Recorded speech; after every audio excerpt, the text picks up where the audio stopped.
Good evening. Thank you for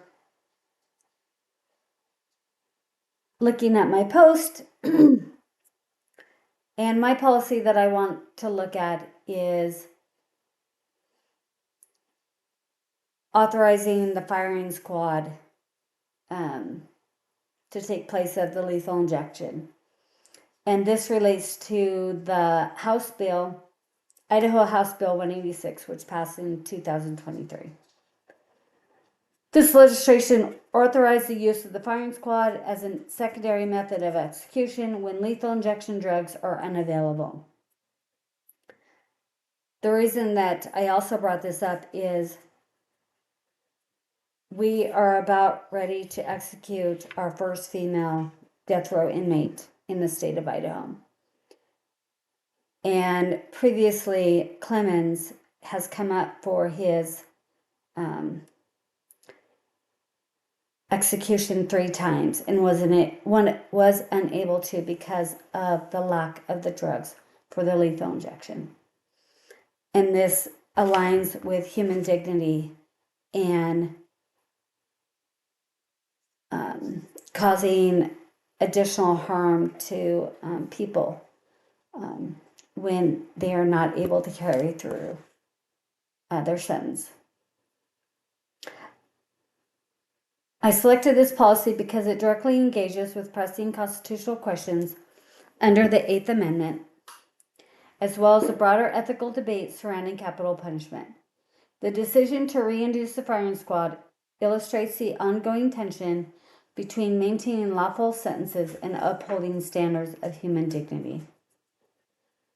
One of my proposed solutions is to support the policy as enacted, ensuring Idaho retains a practical mechanism to carry out death sentences.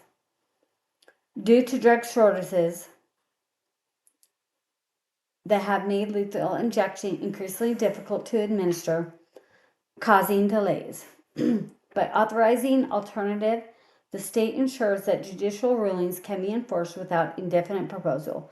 Feldman talked about, he observed that states adopting traditional methods often argue such measures are consistent with constitutional requirements and necessary to fulfill the rule of law.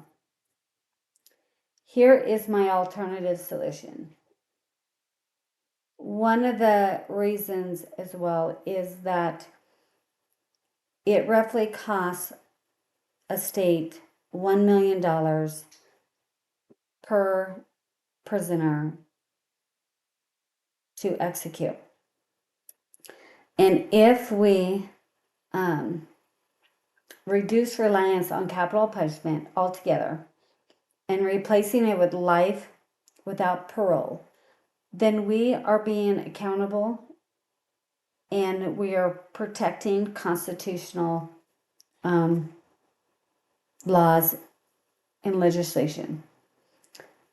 Martinelli and Mazzi, the writing on patent review, highlights the value of systematic reform and oversight to improve the quality of the legal process. Applying this principle to capital punishment, reform should focus on strengthening fairness, preventing wrongful convictions, and modernizing sentencing, rather than reinstating methods of execution that risk undermining human dignity. We know that through the years that men have been wrongfully convicted due to their ethnicity. My final recommendations and considerations. The final recommendation is that Idaho move away from execution-based solution and adopt sentencing reform that eliminates the need for methods such as the firing squad. This direction would better align with constitutional standards under the 8th Amendment, while also addressing public concern regarding justice and safety.